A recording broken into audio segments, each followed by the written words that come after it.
Hi dear friends, വീണ്ടും പുതിയൊരു വീഡിയോയിലോട്ടേക്ക് സ്വാഗതം. ഇനി നമുക്കൊരു വെറൈറ്റി മുട്ടക്കൊലുസ് തയ്യാറാക്കാം. നല്ല ഈസിയായി തയ്യാറാക്കാൻ പറ്റുന്നതും വളരെ രുചികരമായിട്ടുള്ള ഒരു സ്നാക്കാണിത്.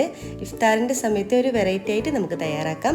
അപ്പോൾ ടേസ്റ്റി ആയിട്ടുള്ള ഈ മുട്ടക്കൊലുസ് എങ്ങനെ തയ്യാറാക്കുന്നത് നോക്കാം. അതിനു മുമ്പ് ഈ വീഡിയോ ഇഷ്ടമായാൽ സബ്സ്ക്രൈബ് ചെയ്യാതെ കാണുന്നതാണെങ്കിൽ പ്ലീസ് ഒന്ന് സബ്സ്ക്രൈബ് ചെയ്യണേ, സപ്പോർട്ട് ചെയ്യണേ. നിങ്ങളുടെ സപ്പോർട്ട് ഉണ്ടെങ്കിൽ മാത്രമേ എനിക്ക് മുന്നോട്ട് പോകാൻ കഴിയൂ. അതുപോലെ തന്നെ ലൈക്ക് ചെയ്യാനും ഷെയർ ചെയ്യാനും കമൻറ്റ് ചെയ്യാനും മറക്കരുത്. ആ കുഞ്ഞ് ബെല്ലൈക്കൺ ഒന്ന് ക്ലിക്ക് ചെയ്യൂ, എങ്കിൽ ഓൾ എന്ന ഓപ്ഷൻ വരും. അതും കൂടി ഒന്ന് ക്ലിക്ക് ചെയ്യുമ്പോൾ ഞാൻ ഇടുന്ന പുതിയ വീഡിയോസിൻ്റെ നോട്ടിഫിക്കേഷൻ നിങ്ങൾക്ക് കൃത്യമായിട്ട് കിട്ടും. അപ്പോൾ വീഡിയോയിലോട്ടേക്ക് പോകാം. ഇതിനു വേണ്ടി ഒരു കുക്കറിലോട്ടേക്ക് 4 മുട്ട എടുത്ത് വെച്ചിട്ടുണ്ട്. നമുക്കിതൊരു വിസിൽ വരുന്നവർ അടച്ച് വെച്ചിട്ട് നമുക്കൊന്ന് വേവിച്ചെടുക്കാം. മുട്ടയെല്ലാം പുഴുങ്ങിയതിന് ശേഷം അതിൻ്റെ തോടൊക്കെ കളഞ്ഞിവിടെ വെച്ചിട്ടുണ്ട്. മുട്ടയെല്ലാം തന്നെ ഇതുപോലെ 2ആയിട്ട് കട്ട് ചെയ്ത് മാറ്റി വെക്കാം. ഇനി നമുക്കൊരു മസാല തയ്യാറാക്കണം. അതിനുവേണ്ടി ഒരു പാൻ എടുക്കാം. പാൻ നന്നായിട്ട് ചൂടാകുമ്പോൾ ഇതിലോട്ടേക്ക് 1 ടേബിൾ സ്പൂണോളം ഓയിൽ ചേർത്ത് കൊടുക്കാം. ഇതിലോട്ടേക്ക് 2 പച്ചമുളക് അരിഞ്ഞതും 1 ടേബിൾ സ്പൂണോളം ഇഞ്ചി വെളുത്തുള്ളി അരിഞ്ഞതും കൂടി ചേർത്ത് കൊടുക്കാം. എന്നിട്ട് നന്നായിട്ട് 1 മിനിറ്റോളം നന്നായിട്ടൊന്ന് വഴറ്റിയെടുക്കാം. ഇതിലേക്ക് മീഡിയം സൈസ് വരുന്ന 2 സവാള എടുത്ത് വെച്ചിട്ടുണ്ട്. അത് ചെറുതായിട്ട് കട്ട് ചെയ്തതും കൂടി ചേർത്തിട്ട് നന്നായിട്ടൊന്ന് വഴറ്റിയെടുക്കാം. ഇതിനാവശ്യമായിട്ടുള്ള ഉപ്പ് കൂടി ചേർത്ത് കൊടുക്കാം. എന്നിട്ട് നന്നായിട്ട് വഴറ്റിയിട്ട് നമ്മൾ സവാള ഒരു ലൈറ്റ് ഗോൾഡൻ കളർ ആകുന്നവരെ ഒന്ന് വഴറ്റിയെടുക്കാം. സവാള ഏകദേശം ഒന്ന് വാടി വന്നിട്ടുണ്ട്. ഇനി നമുക്ക് ലോ ഫ്ലെയിമിലാക്കിയിട്ട് പൊടികൾ ചേർത്ത് കൊടുക്കാം. 1/2 ടീസ്പൂൺ ചിക്കൻ മസാല ചേർത്ത് കൊടുക്കാം. 1/4 ടീസ്പൂൺ മഞ്ഞൾപ്പൊടി ചേർക്കാം. 1 ടീസ്പൂൺ മുളക് പൊടി ചേർത്ത് കൊടുക്കാം. 1 മിനിറ്റോളം നന്നായിട്ട് തന്നെ വഴറ്റിയെടുക്കാം. ഇനി ഇതിലോട്ടേക്ക് നമുക്ക് ചിക്കൻ വേവിച്ചത് കൂടി ചേർത്ത് കൊടുക്കാം. ഞാനിവിടെ ചിക്കൻ ഉപ്പും മഞ്ഞൾപ്പൊടിയും ഇട്ടിട്ട് വേവിച്ചിട്ടുള്ള ചിക്കനാണ് ഇവിടെ ചേർത്തിട്ടുള്ളത്. അതും കൂടി ഇട്ട് മിക്സ് ആക്കിയതിന് ശേഷം കുറച്ച് മല്ലിയില കൂടി ചേർത്ത് കൊടുക്കാം. എന്നിട്ട് നന്നായിട്ടൊന്ന് മിക്സ് ആക്കി കൊടുക്കാം. അപ്പോൾ നമ്മുടെ ടേസ്റ്റി ആയിട്ടുള്ള ഫില്ലിംഗ് ഇവിടെ റെഡി ആയിട്ടുണ്ട്. ഇനി ഒരു ബാറ്റർ തയ്യാറാക്കണം. അതിനുവേണ്ടി ഒരു മിക്സിയുടെ ജാർ എടുക്കാം. അതിലോട്ടേക്ക് 1 കപ്പോളം മൈദ ചേർത്ത് കൊടുക്കാം. ആവശ്യത്തിനുള്ള ഉപ്പ് കൂടി ചേർക്കാം. 1/4 ടീസ്പൂൺ മഞ്ഞൾപ്പൊടി ചേർക്കാം. ഇതിലേക്ക് 1 മുട്ട കൂടി പൊട്ടിച്ചൊഴിക്കാം. ഇതിലേക്ക് 1.25 കപ്പ് വെള്ളവും കൂടി ഒഴിക്കാം. എല്ലാം കൂടി നന്നായിട്ടൊന്ന് അടിച്ചെടുക്കാം. അടിച്ചു വെച്ചിട്ടുള്ള നമ്മുടെ മിക്സ് ഒരു ബൗളിലോട്ടേക്ക് ഒഴിച്ചു കൊടുക്കാം. ഒഴിച്ചതിന് ശേഷം നന്നായിട്ടൊന്ന് മിക്സ് ആക്കി എടുക്കുക. അപ്പോൾ നമ്മുടെ ഒരു ബാറ്റർ വേണ്ടത് ഈ ഒരു ലൂസിലാണ് കേട്ടോ വേണ്ടത്. അധികം കട്ടായി പോകാനും പാടില്ല, നല്ലവണ്ണം തന്നെ ലൂസായി പോകാനും പാടില്ല. ഈ ഒരു മിക്സിലാണ് വേണ്ടത്. ഇനി ഒരു പാൻ എടുക്കാം. പാൻ നന്നായിട്ട് ചൂടാകുമ്പോൾ ഒരു ഇത്തിരി ഓയിലൊന്ന് സ്പ്രെഡ് ചെയ്ത് കൊടുക്കുക. അതിനുശേഷം നമ്മൾ തയ്യാറാക്കി വെച്ചിട്ടുള്ള നമ്മുടെ മാവിൽ നിന്നും 1-1.25 തവി മാവ് ഇതിലോട്ടേക്ക് ഒഴിച്ചു കൊടുത്ത് ഒന്ന് ഇതുപോലെ ഒന്ന് ചുറ്റിച്ചെടുക്കുക. ഇതുപോലെ ഒന്ന് ചുറ്റിച്ചെടുത്താൽ മാത്രം മതിയാവും. ഇത് പെട്ടെന്ന് തന്നെ റെഡിയാവും. ഇതിൻ്റെ മുകൾ ഭാഗം ഒന്ന് വെട്ടിയാൽ മാത്രം മതി. ഒരു ഭാഗം ആകുമ്പോൾ നമുക്കിതൊന്ന് തിരിച്ചിട്ട് കൊടുക്കാം. നമ്മൾ മുട്ട ചേർത്തത് കൊണ്ട് തന്നെ പെട്ടെന്ന് തന്നെ നമുക്കിതുപോലെ തിരിച്ചിടാൻ സാധിക്കും. ആ ഭാഗം കൂടി ആയിക്കഴിഞ്ഞാൽ നമുക്ക് പെട്ടെന്ന് തന്നെ ഒരു പ്ലേറ്റിലോട്ടേക്ക് മാറ്റാം. ഇതിവിടെ റെഡി ആയിട്ടുണ്ട്. നമുക്കൊരു പ്ലേറ്റിലോട്ടേക്ക് മാറ്റാം. ഇതുപോലെ ബാക്കിയെല്ലാം തന്നെ ചുട്ടെടുക്കാം.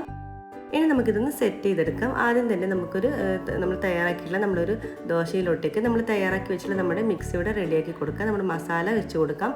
ഏകദേശം ഒരു 1-1.5 ടേബിൾ സ്പൂണോളം നമ്മുടെ മസാല വെച്ച് കൊടുക്കാം. ഫില്ലിങ്ങും കൂടി വെച്ചതിന് ശേഷം നമ്മൾ ആദ്യം പുഴുങ്ങിയിട്ട് കട്ട് ചെയ്ത് മാറ്റി വെച്ചിട്ടുള്ള നമ്മുടെ മുട്ടയിൽ നിന്ന് ഒരു പീസ് എടുത്തിട്ട് ഇതിൻ്റെ മുകളിൽ സെൻറ്ററിൽ വെച്ച് കൊടുക്കുക.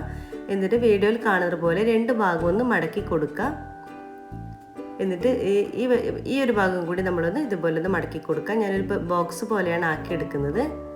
കണ്ടില്ലേ, ഇങ്ങനെയാണ് നമ്മുടെ ഷേപ്പ് വേണ്ടത്. അപ്പോൾ ഒരു മുട്ടക്കൊലുസ് ഇവിടെ റെഡി ആയിട്ടുണ്ട്. ഇതുപോലെ ബാക്കിയെല്ലാം ചെയ്തെടുക്കാം.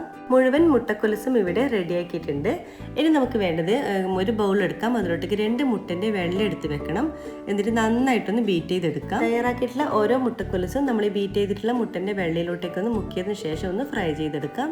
ഇനി ഒരു പാൻ എടുക്കാം. പാൻ നന്നായിട്ട് ചൂടാകുമ്പോൾ അതിലോട്ടേക്ക് ഒരു 2 ടേബിൾ സ്പൂണോളം ഓയിൽ ചേർത്ത് കൊടുക്കാം. ഇനി ഓയിൽ ചൂടാകുമ്പോൾ നമ്മൾ തയ്യാറാക്കിയുള്ള ഓരോ മുട്ടക്കൊലുസും മുട്ടയുടെ വെള്ളയിലോട്ടേക്ക് ഒന്ന് നന്നായിട്ടൊന്ന് ഡീപ്പ് ചെയ്തതിന് ശേഷം ഇതിലോട്ടേക്ക് വെച്ച് കൊടുക്കാം. ഞാനിപ്പോൾ ഇവിടെ ഷാലോ ഫ്രൈ ആണ് ചെയ്യുന്നത്. നിങ്ങൾക്ക് ഇനി വേണമെങ്കിൽ ഈ ഒരു മുട്ടക്കൊലുസ് മുട്ടയുടെ വെള്ളയിൽ മുക്കിയിട്ട് ബ്രെഡ് ക്രംസിലൊന്ന് കോട്ട് ചെയ്തിട്ട് നന്നായിട്ട്, അതായത് എണ്ണയിലിട്ടൊന്ന് നന്നായിട്ട് ഡീപ്പ് ഫ്രൈ ചെയ്തെടുക്കാം. പക്ഷേ ഞാനിവിടെ ഷാലോ ഫ്രൈ ആണ് ചെയ്യുന്നത്. ഇനി ഇതിലോട്ടേക്ക് എല്ലാം തന്നെ വെച്ച് കൊടുക്കാം. ഒരു ഭാഗം ഗോൾഡൻ കളറായിട്ട് വരുമ്പോൾ നമുക്കിതൊന്ന് പെട്ടെന്ന് തന്നെ തിരിച്ചിട്ട് കൊടുക്കാം. മുട്ടയിലായതുകൊണ്ട് പെട്ടെന്ന് തന്നെ റെഡിയായി കിട്ടും. ഇപ്പോൾ ഓരോന്നും ഇതുപോലെ തന്നെ നമുക്ക് തിരിച്ച് ഇട്ട് കൊടുക്കണം. വളരെ ടേസ്റ്റി ആയിട്ടുള്ള ഒരു സ്നാക്കാണ് കേട്ടോ. നമുക്ക് പെട്ടെന്ന് ഈസി ആയിട്ട് തയ്യാറാക്കാനും പറ്റും. അപ്പോൾ ഇഫ്താറിൻ്റെ സമയത്ത് എല്ലാവരും ഒന്ന് ട്രൈ ചെയ്ത് നോക്കണേ.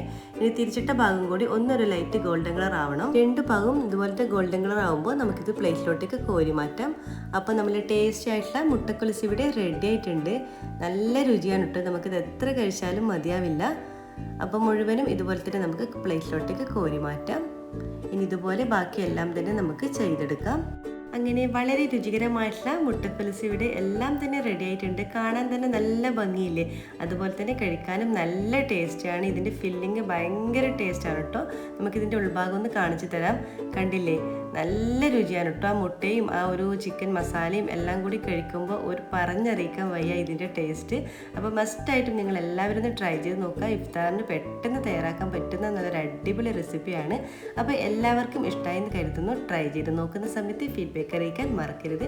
അതുപോലെ തന്നെ ഈ വീഡിയോ കണ്ട് ഇഷ്ടപ്പെട്ടാൽ സബ്സ്ക്രൈബ് ചെയ്യാതെ കാണുന്നവരാണെങ്കിൽ പ്ലീസ് ഒന്ന് സബ്സ്ക്രൈബ് ചെയ്ത് സപ്പോർട്ട് ചെയ്യണേ. നിങ്ങളുടെ സപ്പോർട്ട് ഉണ്ടെങ്കിൽ മാത്രമേ എനിക്ക് മുന്നോട്ട് പോകാൻ കഴിയൂ. അതുപോലെ തന്നെ ലൈക്ക് ചെയ്യാനും ഷെയർ ചെയ്യാനും കമൻറ്റ് ചെയ്യാനും മറക്കരുത്. ഇൻഷാ അല്ലാഹ് വീണ്ടും മറ്റൊരു നല്ലൊരു വീഡിയോയിലൂടെ വീണ്ടും കാണാം. അതുവരേക്കും എല്ലാവർക്കും താങ്ക് യു.